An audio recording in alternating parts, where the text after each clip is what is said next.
Chaos descends on God Valley as an all-out battle breaks out against Imu, with several characters unleashing all kinds of new attacks, all with complex terminology and hidden puns that as always get lost in translation. So let's go break down all the details in this chapter together. With Yamato's cover story over, we return to the classic cover quests, where there isn't as much to comment about beyond what's on screen, though you may notice that Luffy and the monkey's clothes feature the numbers 56 on them, which you may already be aware can be read as Golmu in Japanese, and thus are Luffy's own iconic number. We return to seeing Imu taking over Saturn's body, seemingly taking full control, much like Gunko, since Saturn doesn't speak much of a word for the rest of the chapter. If you look closely, Saturn's eyes appear to have gone fully blank, as if a parasite is moving his body like a puppet. The body seems to grow to a gargantuan size, far eclipsing these smaller marines and taking up almost the entire width of the valley. What's interesting though is Imu's versatility in being able to assume a blob-like shape of pure dark matter that moves on its own. We can see that Saturn's legs, which were otherwise fairly solid during Egghead, begin to morph in a way where the stripes on them detach to become pure black claws of their own, attacking the marines en masse. Here we also have a case where we're seeing Imu in what should be a better lit area, but while Saturn's body is fairly visible, the part that composes Imu above doesn't seem to be, being pitch black. And in fact, this part of the body hardly seems solid, moving as we said like a black blob without consistent form. This is actually fairly consistent with a similar ability we've seen the Gorosei possess. When we saw the Gorosei transforming in front of Sabo, and when they first spawned on Egghead before the large panel, we saw the Gorosei in these dark blob forms. At the time, some fans assumed these were just regular silhouettes Oda trying to hide things, but as seen in the anime and more panels over time, these do not seem to be silhouettes, rather they are in fact formless blobs that serve as some kind of half-state before the Gorosei fully transform. These forms, as seen during Planetfall, are clearly different than fully transformed, having distinctly different eyes and lacking certain features such as Mars lacking the mane of the Itsumade or even the wings as an example. These forms almost look like something that hasn't yet fully taken shape, like clay that is being malleabilized to take a new form, something we clearly see in this chapter as Saturn's shape moves, shifts, and wiggles around like it is lacking proper solid shape. Thus, the state that Imu has is something somehow comfort the Gorosei as well, which is why so many people doubt whether the Gorosei actually have Delphoid powers or not, since they already seem so unusual with this special state. A marine at the start of the chapter even asks if Saturn is a Delphoid ability user, though of course that is just the speculation of a random marine, not word of Oda. But more than anything, this is starting to beg the question of if Imu has a real face, or if Imu really is some just grand blob of darkness. Now, personally, I feel that Imu probably will have a face reveal that Oda will provide eventually, particularly as the form we've seen in places like the Chamber of Flowers feels a lot more solid and physical than this one, so that one likely is just silhouetted. But I wouldn't be surprised if Imu also does hide their face in occasions like these by becoming this sort of blob specifically to keep that identity secret. Here, Imu doesn't want any marines or anyone else to know who they are, so it makes sense they'd keep their ability hidden. In spite of that though, the crown still remains, for the identity as king is too inseparable with Mu's ambition. Imu launches a large attack disposing of all the marines in the way, wishing to focus solely on Xebec. The attack even hits some of the Roger pirates such as Colonel Mugren or Rowing, who seemingly got too curious about who the figure was, the latter being quite fitting since Rowing is the scholar of the Roger pirates. Roger gets angry over his nakama being hurt, and so orders Gaban to take his crewmates and the treasure back to the ship, with Gaban worried that Roger will get reckless again. This is another case where we see Roger acting like we always heard him being like, someone who would always be in the front and put himself in harm's way to protect those he cares about from his enemies, even if it is at his own risk. We know that Ace would end up being very much the same, even at his own detriment until the very end. Garp seemingly acts very much like himself too, referring to Saturn as the one at the top of that pile of maggots,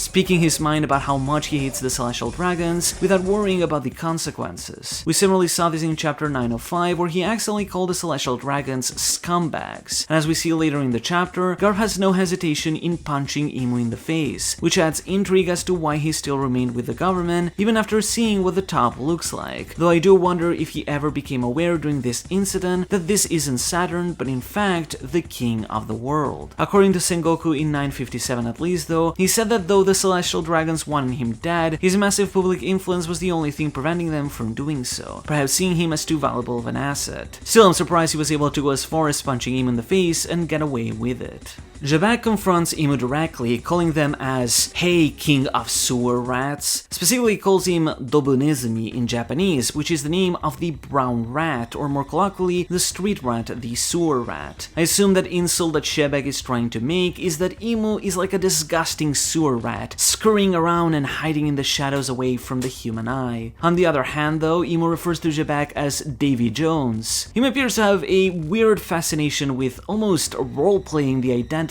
of those they clashed with during the Void Century into the people of today. In a similar fashion, Imu got angry at Saturn that he let Joy Boy get away, but was in fact referring to Luffy. Is this just some weird, bizarre fixation of Imu, or does Imu perhaps see something such as inherited will that others cannot? And does this have something to do with the fact that Imu refers to themselves as Mu, as we see in this chapter again, rather than Neronaimu? Maybe Imu believes to be the devil incarnate as well, rather than just a normal person. Xebec, however, states that while he is not Davy Jones himself, he still wishes to keep the promise giving title to the chapter. This promise, while not elaborated upon here, would likely refer to a promise that his clan has made with the original Davy Jones, since that's the implied subject of the promise here given the previous line. And while we don't know what that is, I sort of suspect it has to do with Xebec wishing to take down Imu, which is why he declared to Imu he was an adorer of Davy Jones. At the same time, though, we know Xebec also wanted to be king of the world, so I wonder how different the two really are in that regard. But Imu affirms that said promise is the reason the Davy clan must be wiped out, since of course Imu does not want to lose their position. Weirdly enough though, in this line Imu uses the pronoun omaetachi, which is an informal casual version of the plural second person pronoun you people, basically a plural version of omae. But this is bizarre as Imu uses the second person pronoun nushia, which is a unique archaic pronoun that we've seen translated as the likes of thee or thou. So it would make sense that since tachi is used for pluralization, that Imu would use nusha tachi or some other variant of pluralization such as nushara. But such a common casual omae tachi almost seems odd coming from Imu. I even did a double take when I was reading the chapter, but the bubble is clearly pointing to Imu and the Japanese version is using Imu's font for this line, plus it just makes sense in context. So I wonder if this was an editorial typo or if Imu simply doesn't use nusha for pluralized pronouns, which would be an interesting distinction in their speech pattern, perhaps due to growing more angry and childish or something like that. But I guess we'll find out with the volume correction if that ever comes around. Especially as later in the chapter, Imu uses nusha again to refer to Xebec. Imu still continues to use Mu though, claiming Mu's world is not yet complete, meaning that Imu won't be fully at peace until all opposition has been suppressed. Meanwhile, we see the Roger pirates running away with the treasure, with Don Kino carrying a large cart full of chests and Mil Payne and Elio defending them, with the latter seen using guns to fight. However, they are interrupted by Captain John, who is ready to ditch the Rocks pirates and steal all the treasures for himself. This is quite fitting as John was historically famous for being someone very greedy who would hoard all his treasures, and in fact infamously died after his own crew rebelled against him when he refused to tell the location of his hidden treasure. I even wonder if said treasure was something he was able to steal from the island here today, as despite being foiled, he may have yet been able to get away, unless somehow the events of his crew turning against him were a more romanticized version that referred to the other members of the Rocks killing him here in God Valley. John Haru uses a move called Big Eater. The phonetic meaning is just that, the katakana for the English words Big Ita. The kanji reads, however, as violent magnetic grip, referring to the magnetic powers he's using to attract all the treasures towards himself. This, however, of course, is a pun, as the kanji can be read as Bōshuku Akujiki, which when written with other kanji reads as gluttony of slop. This shows us, as confirmed by some random mob as well, that these are the powers of the Jiki Jiki no Mi, or in other words, kid's fruit. Now, this won't come as a surprise if you join us for our analysis a couple chapters back, as we had already come to this conclusion by the fact John seemed to be carrying a metallic arm in much the same way Kid did. And that's when we kind of put together the connection that Kid and John share together when you realize that both share the epithet of Captain, meaning that there was some connection between the two, much the same way Capone Gang Beige inherited inherited Don Marlon, Westblue Gang's epithet. Though whether that is simply Kid having eaten John's fruit and thus coming to be known by the same epithet, or the two of them being related in some way, is yet to be seen. A lot of people get pulled by the magnetism, though Roger seems unaffected despite carrying his sword because he's just that strong. However, John is stopped by Ganzui, who appears to flick a booger in his direction, which then explodes and injures John, stopping the magnetism. This attack is called Sky Snake Red Cannon, phonetically with the katakana for English, whereas the kanji is exactly those words, but written in Japanese kanji instead, Red Cannon of the Sky Snake. This might, however, all sound familiar to some of you, and it's in fact because this is the same attack as the Nose Fancy Cannon, the move that Mr. 5 used during Whiskey Peak and Little Garden, which would suggest that Ganzui was the previous user of the Bomu Bomu Nomi, Bomb Bomb fruit, before he passed away, and the fruit eventually made its way to Mr. 5. Even the kanji used here, though, is a pun, as Mr. 5's original attack, Nose Fancy Cannon, had the kanji reading of Nose Sky Imaginary Cannon. This, however, was an articulate pun, as those kanji can be read as Hanakuso, which is very close to Hanakuso, which means snot. In this case, though, Ganzui's attack not only reuses some of the kanji, such as that of sky, but the kanji could alternatively be read to form another pun. And this could vary depending on the alternate reading for the kanji, so I'm not sure if this was the intended pun, but you could read this as Kuja no Shaku, or Shakuyaku the Kuja, so I wonder if perhaps this is a way of getting back at John for getting in the way of saving Shaki, as we saw them fighting on the way some chapters ago.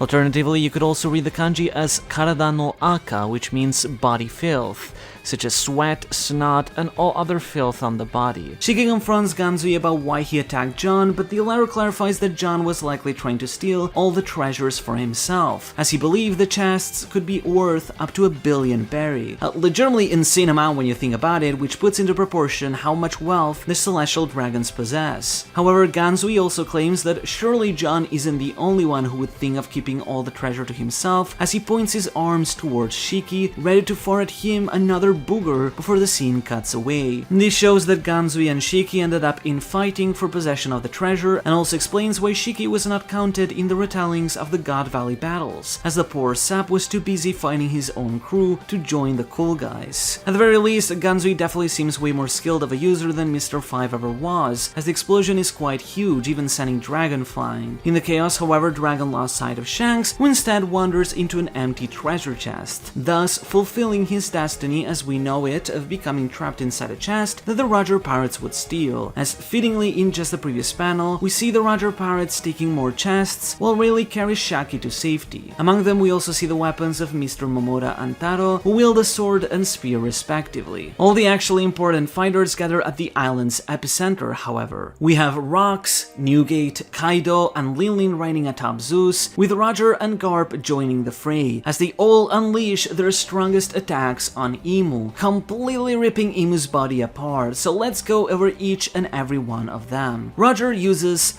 Kamusari, or Divine Departure. This is fitting, as more directly, Kamusari is a poetic term that refers to the death of a god, so it is fitting Roger uses it to try and kill Imu. We saw this move being used against Whitebeard during Odin's flashback, and later Shanks would inherit it. Garp uses Galaxy Impact, with its kanji reading as Fist Impact. This is of course the same move he used at Hachinosu, but seen in its prime. Xebec instead unleashes his first named attack, possessing the phonetic reading of Pandemonium, while the kanji reading reads as Curse of the Abyss, which is an interesting term considering the dynamic between the Davies and Imu. Pandemonium is an apt word here because it refers to a place that has been haunted by demons, or more colloquially referring to a place that is so chaotic that it may very well feel like it's being haunted by demons. So with the very devil itself being here, it's quite the apt term.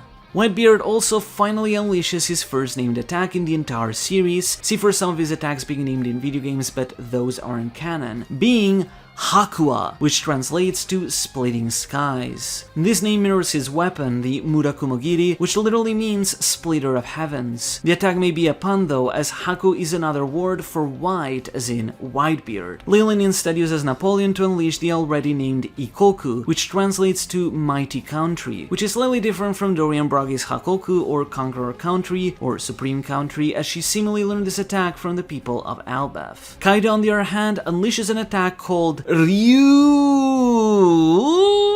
with the last sound extending a lot without knowing exactly what to say. What he's using is clearly a bolo breath, but since this is his first time attacking with his fruit, he doesn't know what to say, so he simply says the word for dragon Ryu, and he keeps extending it with a long ooh to figure out what to say, but can't come up with anything, so he just says Ryu, dragon, poor guy. This massive attack, what might even be the most powerful combined attack we've seen in the entire series, is however of course useless, as Imu simply reforms into the dark matter like we had previously seen, thanks to the power of immortality. In that regard, I feel this scene is indicating not so much that Imu is so strong that they can take the attacks from all these heavyweights, but more that with immortality, not even such powerful attacks can do anything, and so there needs to be a workaround on immortality to be able to seriously damage them. Gaban seemed to suggest that Conqueror's Haki was the key to harming the mortals, but he similarly didn't kill Summers either, instead however slowly delaying his regeneration. But since Imu regenerated really quickly here despite what are clearly several Conqueror attacks, in fact all participants here being Conqueror's Haki users, it makes me wonder just what really is the key to trumping immortality once and for all. Xebec realizes this and attempts to slice up Imu, but again to no avail. Imu instead pierces him, but rather than hurting him, he uses these trendles to cast Xebec Reversi. As a reminder, the kanji literally meaning turning black domination, or in other words, domination reversi. Though interestingly in this case, Imu does not cast the Akuaru circle as seen with Bragi and just uses Xebec Reversi right away. This was expected by quite a lot of people since it would explain a lot of things, but it is interesting to think that even Xebec succumbed to the Xebec Reversi, as he's arguably one of the strongest people we've ever known in this world, making us wonder if anyone is truly immune to the power of Xebec Reversi, and if there is a counter to it given the ease with how it is used. Especially as a lot of people speculate that it could be like normal Reversi, where you need 2 white pieces to reverse them back. In that case, the counter may be Nika, maybe with help of Bonnie or something like that, but is Luffy's fruit really the only counter to it in the entire world? There's also the question as to why Imu would Reversi Xebec but not the others, perhaps indicating if there's some stipulation to Reversi, such as being part of a specific clan or race affecting you, or having to do with both Giants and Xebec being in their homeland. That seems a bit random. Perhaps more simply, Imu felt it was enough to have Xebec fight against the rest of the group, and that would already be enough to disrupt things. So in a sense, Sengoku's retelling of God Valley wasn't fully inaccurate, just missing a lot of details. Although I'm skeptic on the claim that Roger and Garp fought to protect the Celestial Dragons and their slaves. That sounds like just full-blown government propaganda. Roger and Garp did fight Xebec together, so that adds up, but Sengoku's retelling shows them against the other 3 members present at this scene right now, Newgate, Linlin, and Kaido. So I wonder if they too ended up getting the Reversi, thus setting the stage for a much larger battle, or if instead these events are embellished and the reality was that it was Roger and Garp alongside the Rocks trio fighting against Xebec. So we'll have to see which of the 2 scenarios ends up playing out, all-out battle against Xebec, or Roger and Garp versus Reversi Rocks pirates. At the very least though, things are starting to make more sense, as this explains better that Roger and Garp joining forces against Xebec was not so much a matter of them settling the rivalry in God Valley during a time where it didn't even make sense to do that, but rather them having to fight Xebec because he was out of control. And in fact, maybe it's even possible that Xebec, with what little control he might have had left, may have begged to be stopped so that he wouldn't go on to kill his wife and child, and Roger and Garp complied with that. Ironically, a fate that would cause a lot of trouble for the world considering the monster Teach would end up becoming, but in a sense, Blackbeard is picking up Xebec's ambition of trying to usurp Imu's position, thus fulfilling that promise to Davy of taking down the world. Though whether that is out of duty to his will and Davy, or out of simple personal ambition is a different thing.